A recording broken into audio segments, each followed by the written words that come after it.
ایک FIR بھی کاٹ سکتے ہیں جس میں ایک آدمی ایک واقعہ ہونے کے 9 مئی کے 1 مہینہ اور 4-5 دن کے بعد ایک تھانے میں جاتا ہے اور وہاں جا کے کہتا ہے کہ اس نے ایک کراؤڈ کو دیکھا اور اس نے ان کے فون جا کے چیک کیے اور ان فون کے اندر معید پیرزادہ اور صابر شاکر جو ہیں وہ لوگوں کو بتا رہے تھے کہ آپ نے کون سی ملٹری انسٹالیشنز پہ حملہ کرنا ہے، اور وہ بھی اسلام آباد کے اندر۔ ہمیں آج تک نہیں پتہ چلا، میں اسلام آباد میں رہا ہوں 2000 پتہ نہیں ساری عمر ہی بچپن وہاں گزارا، لیکن 2008 کے بعد سے میں مسلسل اسلام آباد میں رہتا رہا، مجھے نہیں پتا کہ اسلام آباد کے اندر کون سی ملٹری انسٹالیشنز ایسی ہیں جن کے اوپر حملہ کیا جا سکتا ہے، اور کراؤڈ نے جا کے حملہ کیا اور میں ان کو بتا رہا ہوں۔ باقی بھی ساری FIRs اس قسم کی ہیں، لیکن چھوڑیں، میری بات کو چھوڑ دیں۔ یہ وہ نظام ہے جس نے عمران خان کے خلاف 200 مقدمے قائم کیے ہیں، سارے کے سارے جعلی، ایک نہیں بنتا۔ یہ وہ لوگ ہیں جنہوں نے 1 لاکھ گھروں کے ریڈ کیے ہیں، کوئی پوچھنے والا ان کو نہیں ہے۔ یہ وہ لوگ ہیں جنہوں نے شہید ارشد شریف کے قتل کی انویسٹیگیشن نہیں ہونے دی، اور وہ جو قاتل ہیں وہ انہی کی صفوں میں چھپے ہوئے ہیں۔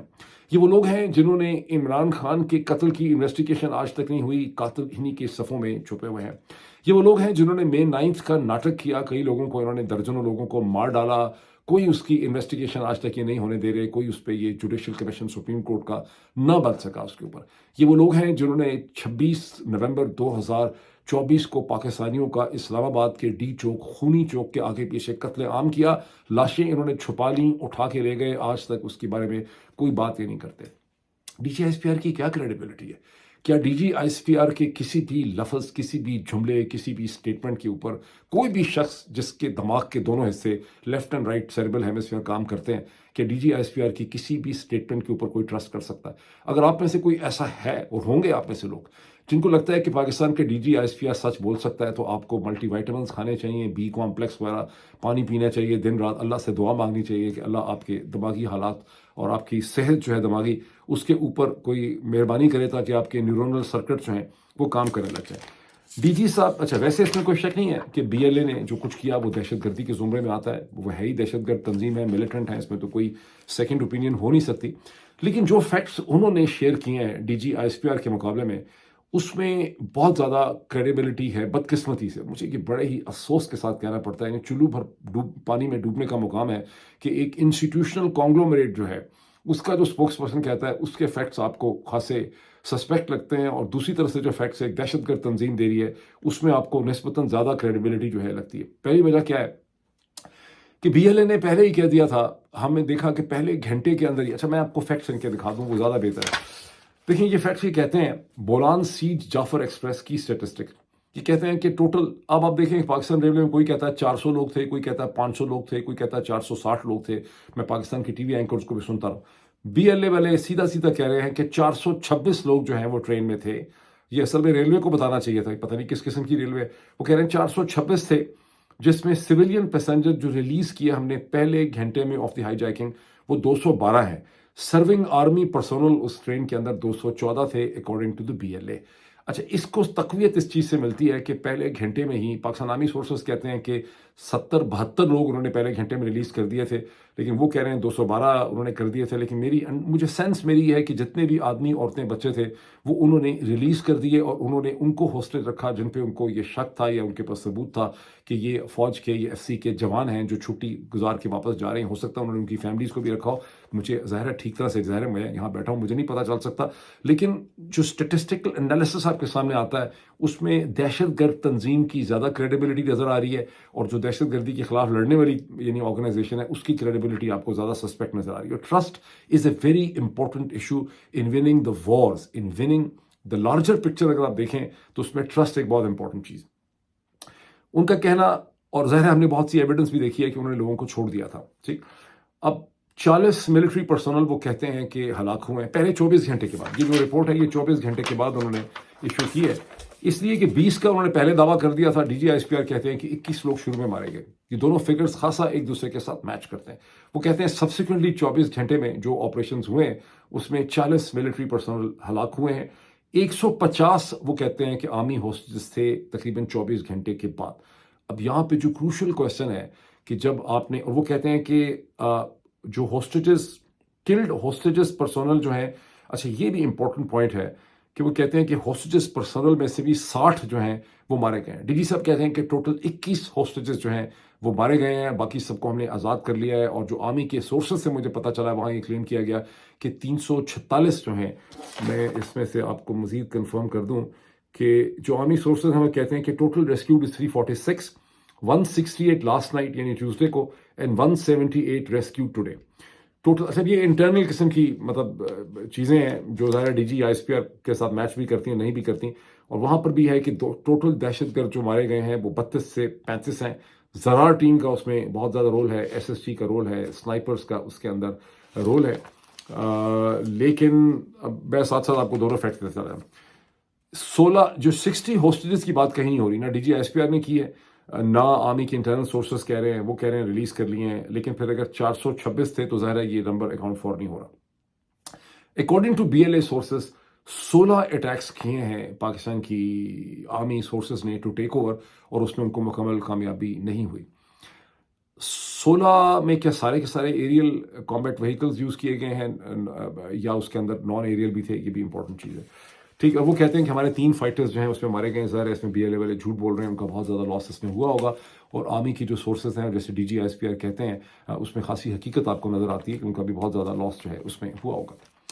جب D G S P R کی کہتے ہیں کہ اس پوری واردات ہونے کے تھوڑی دیر کے بعد ہی ہندوستان کے ٹیلی ویژن چینلز پہ اس کے حوالے سے بہت سا پروپیگنڈا ہوا، تو D G S P R ٹھیک کہتے ہیں، ہندوستان کے بہت زیادہ ٹیلی ویژن چینلز نے بہت انڈیو اس کو انہوں نے امپورٹنس دی، اٹینشن دی، بہت زیادہ انہوں نے اس کو ڈسکس کیا۔ بہت سے بلوچ جو ملیٹنٹس یا ڈسیڈنٹس یا ان کے جو اسپوکس پرسن ہیں ان کو انہوں نے ٹیلی ویژن پروگرامس میں لیا، لیکن ہندوستان کی ٹیلی ویژن انڈسٹری ویسے چلتی بھی سینسیشنلزم کے اوپر ہے، اور وہ پاکستان پہ فوکس بھی بہت کرتے ہیں۔ D G S P R بالکل صحیح کہتے ہیں کہ بہت سی پرانی ویڈیوز جو ہیں مجید بریگیڈ کی نکال کے لوگوں نے ٹویٹر کے اوپر شیئر کی، ان کو جان بوجھ کے شیئر کیا گیا، بی ایل اے کے اپنے اکاؤنٹ سے شیئر کیا گیا، بلوچستان ٹائمز وغیرہ سے شیئر کیا گیا، ان میں ڈفرینٹ قسم کے کلیم کیے گئے۔ میں نے ایک مجید بریگیڈ کی میں نے ایک ویڈیو دیکھی جس میں وہ بخیر چائنیز پہ جب حملہ ہوا تھا اس کے بعد ایشو ہوئی تھی، لیکن اس کو دوبارہ اس طرح سے پریزنٹ کیا گیا کہ یہ ٹرین پہ حملے کے بعد ایشو کی گئی ہے، اور وہاں پہ سارا کا سارا زور جو ہے وہ چائنیز پہ اور سی پیک کے اوپر کہ چینیوں کو پاکستان سے بلوچستان سے جو ہے وہ نکل جانا چاہیے، اس کے حوالے سے تھا۔ اس میں ایک چیز مجھے بہت زیادہ ڈسٹربنگ لگتی ہے، اور میرا خیال ہے وہ آپ میں سے اکثر لوگوں نے نظر انداز کر دی ہے، اور اس کو کسی نے بھی نہ سوشل میڈیا پہ اس پہ غور کیا ہے، نہ اس کو پاکستان کے کسی ٹیلی ویژن اینکر نے غور کیا، لیکن اگر اس کو میں سمجھتا ہوں کہ آپ کو اس پہ غور کرنا چاہیے۔ بی ایل اے نے D G I S P R یہ کہتے ہیں کہ ایک ایک کر کے ساری بوگیز کو کلیئر کیا گیا، 9 بوگیز تھیں۔ اس کا مطلب ہے کہ بی ایل اے کے لوگ یا تو بوگی سے انہوں نے ہوسٹیجز کو نکالا نہیں، یا انہوں نے نکال سکے نہیں، فوری طور پہ فوج کی کارروائی شروع ہو گئی ہوگی، ویسے وہ بھی مشکل ہے کہ فوج کی کارروائی فوری طور پہ شروع ہو گئی ہو،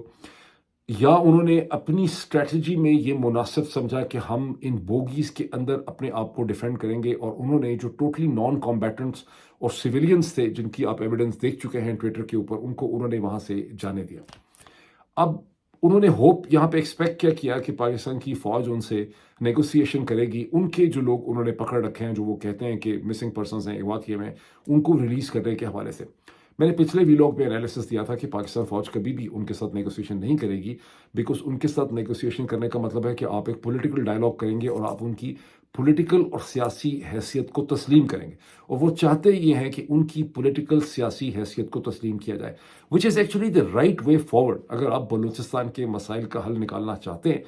اب اس میں بڑی مطلب مسائل آ جاتے ہیں، اس میں بہت سے گرے شیڈز آ جاتے ہیں، جو مسلمہ اصول ہے گزشتہ 20-25 برس کا کہ آپ دہشت گرد جو کسی بس کو یا ہوائی جہاز یا ٹرین کو ہائی جیک کرتے ہیں، آپ ان کے ساتھ نیگوسیشن نہیں کرتے، آپ ان کو بات چیت میں انگیج کرتے ہیں اور پھر ان کے اوپر ملٹری یا کاؤنٹر ٹیرر آپریشن کرتے ہیں۔ یہ ایک مسلمہ حقیقت ہے۔ ایٹ دا سیم ٹائم جس قسم کی صورتحال بلوچستان میں ہے، یہاں پولیٹیکل ڈائلاگ کی بڑی سخت ضرورت ہے۔ بی ایل اے اور اس کے پیچھے جو کوئی بھی ہے، انہوں نے سوچا کہ 3-4 دن اس کو کھینچیں گے، کوئی پولیٹیکل ڈائلاگ ہوگا۔ میرا انالیسس بالکل کلیئر تھا کہ پاکستان کی فوج گیون دیئر اون سرکمسٹانسز وہ یہ افورڈ نہیں کرتے کہ یہاں پر ایک پولیٹیکل ڈائلاگ وہ کریں گے، تو ڈائلاگ نہیں کریں گے، یہ ملٹری آپریشن کریں گے، اور اگر یہ پہاڑوں میں بھی چلے جائیں گے تو ان کا فوج جو ہے وہ تعاقب کرے گی، اور اس میں اپنے ڈرونز اور اپنی ایئر فورس کا اور گن شپ ہیلی کاپٹرز کا میں نے استعمال کیا۔ لیکن ایک اس میں بہت امپورٹنٹ پوائنٹ ہے، بی ایل اے نے سویلینز کو جانے دیا اور انہوں نے کمبیٹنٹس کو ہولڈ کیا، ان لائک دی حماس۔ تو آپ یہاں دیکھیں کہ جو بی ایل اے ہے، بلوچستان لبریشن آرمی، وہ ایتھیکل دہشت گرد تو ضرور ہیں، ایک سیکنڈ کے لیے بھی آپ نہیں کہہ سکتے کہ وہ دہشت گرد نہیں ہے، بیکاز وہ دہشت کو، ٹیرر کو ایز اے ٹول یوز کر رہے ہیں فار پولیٹیکل آبجیکٹیوز، اور یہی ڈیفینیشن ہے دہشت گردی کی۔ لیکن ایتھیکلی طور پہ وہ حماس سے بہت زیادہ سپیریئر ہیں، بیکاز حماس نے اندھا دھن آدمی، عورتوں، بچوں اور نان کمبیٹنٹس کا قتل عام کیا. 1200 انہوں نے لوگ جو ہیں وہاں پہ قتل کر دیے، کیا سرٹیفائڈ فگر ہے، اور 200-300 کو وہ اٹھا کے لے آئے، جس میں بوڑھی عورتیں، بچے، وہ بہت زیادہ ڈیسپریٹ تھے. ابھی بھی بی ایل اے، یہ پوائنٹ نوٹ کریں، ابھی بھی بی ایل اے اتنی ڈیسپریٹ نہیں ہے جتنی حماس ہے اسرائیل اور فلسطینیوں کے کانٹیکس میں. انہوں نے وہ نہیں کیا. بی ایل اے نے ایک سرٹن ایتھیکل سٹینڈرڈ مینٹین کیا. مجھے خطرہ یہ ہے کہ جو ایتھیکل سٹینڈرڈ مینٹین کیا اور ٹرین کے اندر وہ بیٹھ گئے اور انہوں نے سوچا کہ ہم نیگوسیشن کریں گے، جب ہم نے ان کو وہ نیگوسیشن نہیں دی تو اگلی دفعہ جب وہ کسی بس یا ٹرین کو پکڑیں گے تو وہ کوئی ہوسٹیجز کو ریلیز نہیں کریں گے. بیکاز اگر انہوں نے، کیونکہ ان کے حساب سے جب وہ کہتے ہیں کہ ہم نے 212 ہوسٹیجز ریلیز کر دیے تھے پہلے گھنٹے میں ہی، تو انہوں نے اپنے آپ کو ایک سٹنگ ڈک بنایا. اب بی ایل اے کے ٹویٹر ہینڈلز کے اوپر یہ کلیم لکھا جا رہا ہے اس میں کہ پاکستان کی فوج دنیا کی واحد فوج ہے جو اپنے سپاہیوں یا سولجرز کے لیے نیگوسیشن نہیں کرتی، بلکہ ان کے اوپر ملٹری آپریشن کرتی ہے چھڑانے کے لیے. ہم نے دیکھا کہ اسرائیلی اپنے ایک سولجر اور اپنے ایک ہوسٹیج کے لیے نیگوسیشن کرتے ہیں. اس دفعہ وہ اتنے ڈیسپریٹ تھے کہ انہوں نے اندھا دھند بومبنگ ضرور کی غازہ میں، لیکن اس میں سے بائی اینڈ لارج ان کو اپنے ہوسٹیجز کو مارنے کے لیے نہیں انہوں نے کی. وہ ہوسٹیجز انہوں نے ٹنلز میں رکھے ہوئے تھے، لیکن جنرلی امریکی ہوں، اسرائیلی ہوں، یورپینز ہوں، وہ اپنے سپاہیوں کے اور لوگوں کے لیے مہینوں سالوں تک وہ ان کی نیگوسیشن کرتے ہیں. یہاں ہماری سائڈ سے جب وہ نیگوسیشن نہیں کی گئی تو آپ نے ایک پریسیڈنٹ سیٹ کیا ہے بی ایل اے کی ٹیرر آرگنائزیشن کے لیے کہ اگلی دفعہ، اور بی ایل اے کہیں جا نہیں رہی، مجھے نہیں لگ رہا کہ بی ایل اے ختم ہو جائے گی. اس کا مطلب ہے کہ اگلی دفعہ جب انہوں نے ہوسٹیج ٹیکنگ کی تو وہ پھر سویلینز کو بھی ریلیز نہیں کریں گے اور ان کو وہ بنا کے رکھیں گے ہیومن شیلڈ کے طور پر. ویسے پاکستان کے ٹیلی ویژن چینلز میں D G I S P R کو اور سورسز کو کوٹ کر کے کہا جا رہا ہے کہ انہوں نے ہیومن شیلڈز رکھی تھیں، لیکن جو انالیسس ہے سرکمسٹانسز کا، اس سے ایسا لگتا ہے کہ جھوٹ بولا جا رہا ہے. انہوں نے ہیومن شیلڈز نہیں ہولڈ کی، انہوں نے پوٹینشیل کمبیٹنٹس جو سروس مین تھے ان کو انہوں نے ہولڈ کیا. یہ ایک امپورٹنٹ پوائنٹ آف ڈفرینسیشن ہے جس کو سمجھے بغیر ہم اس تلخ، مشکل، تکلیف دہ جو ہسٹری ہے پاکستان کی، اس سے آگے نہیں نکل سکتے. اور میں فرملی بلیو کرتا ہوں کہ بلوچستان بلانگس ٹو پاکستان. اسی لیے میں بار بار کہتا ہوں کہ مارنگ بلوچ کو اسے کنڈیم کرنا چاہیے، تاکہ ہم تمام لوگ جو ہیں، جو اب سمجھتے ہیں کہ زیادتی ہوئی، بلوچستان کے ساتھ ظلم ہوا، ہم مارنگ بلوچ کے پیچھے کھڑے ہو سکیں. جب مارنگ بلوچ اس کو کنڈیم نہیں کرتی یہ ٹیررزم کو، تو پھر پاکستان کے مستقبل سے خاصی مایوسی ہمیں بلوچستان کے کانٹیکس میں ہونے لگ جاتی ہے. اچھا، اس میں یہ جو کلیم ہے ڈی جی صاحب کا کہ کوئی لاس آف لائف آپریشن میں ہوا ہی نہیں، یہ بہت غیر معمولی ہے. کوئی اچھی فلم بھی بنائیں اگر آپ ہالی ووڈ کی، اور اس قسم کا آپریشن آپ ایک ٹرین کے اوپر کریں، جس طرح سے بھی کریں، یہ بڑا مشکل ہے یقین کرنا کہ اس میں لاس آف لائف سیریسلی ہوا ہی نہیں. مطلب دس is an extra ordinary majestic فیسٹیڈیس ان کا کلیم ہے. انلیس کہ آپ یہ کہیں کہ جس طرح سے رشینز نے چیچنز کے خلاف ایک اسٹیڈیم میں ماسکو کے، انہوں نے نرو گیس یا انہوں نے بے ہوش کرنے والی گیس یوز کی تھی، اس طرح کا کوئی ایجنٹ، لیکن وہ بھی کھلی فضا میں کیسے استعمال کر سکتے ہوں گے ٹرین میں، انلیس کہ آپ کہیں کہ وہ وہاں پہ انہوں نے استعمال کیا ہے تھرو دی ایریل جو ان کے ڈرونز ہیں. تو ادروائز کوئی پاسبلٹی نہیں ہے کہ لاس آف لائف نہ ہو. اس کا مطلب یہ ہے کہ سیریس لاس آف لائف ہوا ہوگا آف دی 100+ ہوسٹیج جو ان کے پاس تھے. اور D G I S P R کا جس قسم کا سلسلہ ہے جنرل شریف صاحب کا، اسے کبھی بھی ایڈمٹ نہیں کیا جائے گا اور اسے چھپایا جائے گا. ٹھیک، یہ ہوگی اس کی ایک صورتحال. اب اس کا وے فارورڈ جو ہے وہ کیا بنتا ہے؟ دیکھیں، مجھے نہیں لگتا کہ بلوچ ریزسٹنس کہیں ختم ہو جائے گی ہماری ملیٹنٹ یعنی کاؤنٹر ٹیررزم آپریشن سے. الٹیمیٹلی، اور خالی یہ بی ایل اے کے تو نہیں ہے کہ دہشت گرد ہیں، جو ان کے لیڈرز جیسے اب سرفراز بگٹی گورنمنٹ میں ہیں تو چلے اچھی باتیں کر لیتے ہیں، بڑے سخت وہ بیانات دے رہے ہیں، لیکن جتنے بھی بلوچ لیڈر جو اس سے پہلے حکومتوں میں رہ چکے ہیں ان میں سے کوئی بھی پاکستان کے بارے میں سمپیتھیٹکلی بات نہیں کرتا. اور بلوچ، ہم سب پاکستانیوں کو اپنا دشمن سمجھتے ہیں، وہ ہمیں پاکستانی کہتے ہیں، اپنے آپ کو بلوچ کہتے ہیں. پہلے تو یہی ایک ستم ظریفی دیکھیں کہ ڈیفینیشنل پرابلم ہے کھڑا ہوا. تو